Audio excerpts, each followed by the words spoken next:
اعوذ باللہ من الشیطان الرجیم بسم اللہ الرحمن الرحیم۔ آج ہم آپ کو دریائے چناب کے بارے میں کچھ معلومات دینے جا رہے ہیں۔ دریائے چناب، ریور چناب۔ چناب کا نام چن اور آب سے مل کر بنا ہے، جس میں چن کا مطلب چاند اور آب کا مطلب پانی ہے۔ چندر باغ دریائے چناب کا پرانا نام ہے۔ دریائے چندرا اور دریائے باگا کے بالائی ہمالیہ میں ٹنڈی کے مقام پر ملاپ سے بنتا ہے، جو بھارت کی ریاست ہماچل پردیش کے ضلع لاہور میں واقع ہے۔ بالائی علاقوں میں اس کو چندرا باگا کے نام سے بھی پکارا جاتا ہے۔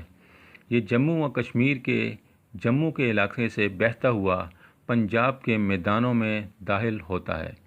پاکستان کے ضلع جنگ میں تریمو بیراج کے مقام پر یہ دریائے جہلم سے ملتا ہے اور پھر دریائے راوی کو ملاتا ہوا اونچ شریف کے مقام پر دریائے ستلج سے مل کر پنجنت بناتا ہے، جو کوٹ مٹھن کے مقام پر دریائے سندھ میں جا گرتا ہے۔